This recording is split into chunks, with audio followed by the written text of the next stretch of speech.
Mateus 4 fala sobre a tentação de Jesus. Então foi conduzido Jesus pelo Espírito ao deserto para ser tentado pelo diabo.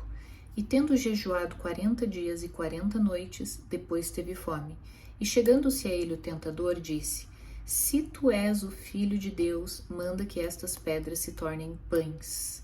Então aqui ele ataca a identidade de Jesus, né? Se tu és. Então Jesus já tinha entendido a identidade dele de filho amado pelas palavras que saíram da boca de Deus, e Satanás chega, se tu, né? Então quantas vezes a gente não cai nas armadilhas do inimigo mesmo, né, das nossas almas, quando alguém vem falar, se você for filho de Deus, então por que você não está prosperando?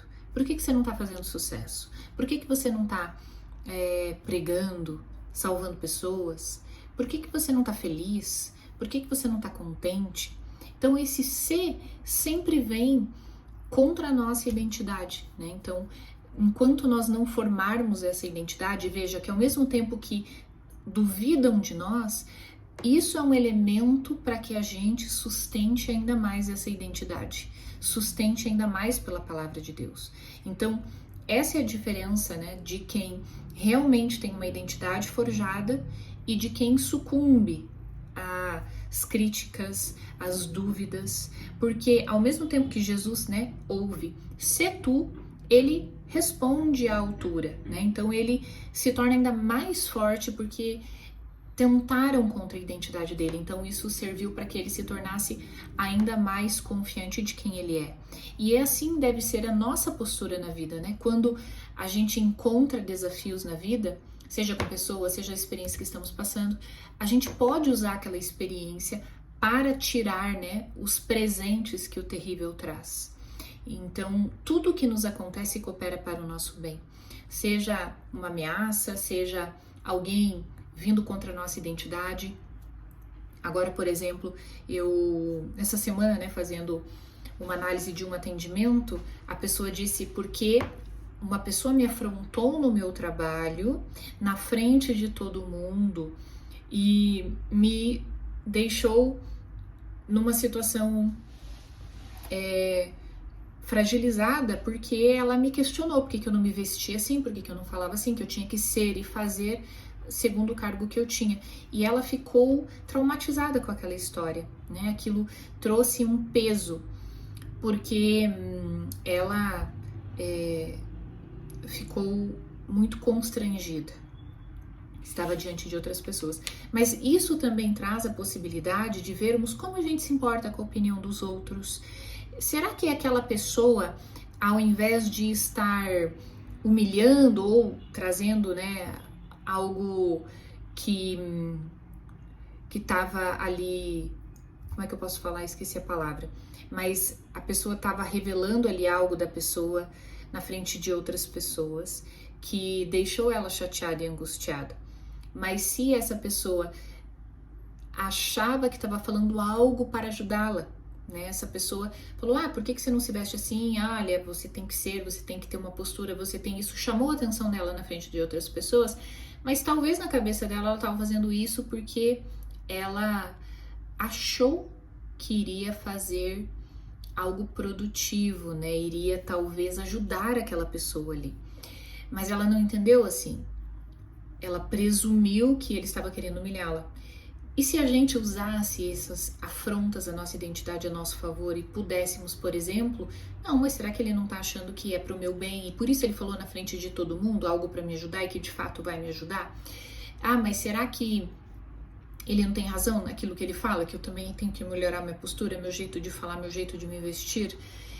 Então a gente pode usar as circunstâncias todas, seja quais forem, para conseguirmos alcançar os nossos objetivos, que é fortalecer essa identidade, né? Porque sempre vão vir afrontas contra a nossa identidade, né? O mundo não é um lugar agradável, né? O mundo é um lugar que ele vai te forçar a ir, e nós mesmos nos forçamos, né? Nós mesmos chegamos a um patamar e queremos mais, então nós nos forçamos a querer coisas melhores e maiores. E se a gente tiver essa mentalidade voltada para a solução, a gente provavelmente vai conseguir resolver, né, esses ataques à nossa identidade, nos tornando ainda mais fortes, não sucumbindo a esses ataques. Então, Aqui Satanás fala, se tu és o filho, se, né? Então ele tá ali falando, rindo, debochado, se tu és. Até porque ele provavelmente, né, sabia quem Jesus era, então ele já estava atacando. Então muitas vezes as pessoas que vão te atacar, elas no fundo elas conseguem ver um potencial em você, elas conseguem ver muitas vezes aquilo que é uma potência em você, que está latente ainda, mas não está potente, e por isso elas te atacam. Então se a gente usasse essa mentalidade, poxa, essa pessoa está me atacando porque ela vê algo que talvez nem eu esteja vendo ainda, então ela quer me diminuir. Esses dias eu vi o testemunho de uma moça que tem aí uma empresa de sobrancelhas que tá super famosa, e ela disse que pessoas tentaram atacá-la de todo jeito antes dela começar, colocaram o nome dela na internet, ela tava devendo, colocaram as dívidas dela no Instagram, dizendo que ela tava usando o Instagram só para fazer dinheiro porque ela tava com dívidas, e ela falava sobre maternidade. Ali ela conseguiu provar que ela tinha uma identidade forte. Ela falou, tentaram me diminuir porque sabiam o potencial que eu tinha. E aí ela criou uma empresa de sobrancelhas que hoje tá bombando aí, né? Tá no auge dessa onda aí, né? Da estética de sobrancelha, enfim. Mas ela viu que estavam vendo um potencial nela, por isso queriam destruí-la. E ela não deixou isso acontecer, ela seguiu esse instinto. Então é muito importante nós usarmos os ataques, seja de quem for, às vezes, e muitas vezes até de dentro da nossa casa, né? De pessoas que nos falam coisas que às vezes é para nos impulsionar, né? Ou às vezes são pessoas que invejam aquilo que temos, que elas estão vendo, nós não estamos vendo, e elas gostariam de ter, mas a gente tem que ter essa identidade formada em Deus, né? Sabendo que somos filhas amadas, porque é assim que nós vamos resistir a essas tentações. Então, ao mesmo tempo que isso aconteceu, isso é uma metáfora para a vida, né? Pra gente ler e falar, isso vai acontecer comigo. Então, que eu esteja vigilante, lembrando das palavras que saíram da boca de Deus. Aí Jesus continuou, ele, porém, respondendo, disse, está escrito, nem só de pão viverá o homem, mas de toda palavra que sai da boca de Deus. E o que tinha saído da boca de Deus? Este é o meu filho amado, em quem me comprazo. Então a segurança de Jesus para vencer qualquer adversidade, para ser tentado, né, ser colocado, aqui ele diz, né, então o diabo transportou a cidade santa e colocou-o sobre o pináculo do templo e disse-lhe, se tu és o filho de Deus, lança-te daqui abaixo, porque está escrito, aos seus anjos dará ordens ao teu respeito e tomar-te-ão nas mãos, para que nunca tropece em alguma pedra. Disse-lhe Jesus, também está escrito, não tentarás o Senhor teu Deus.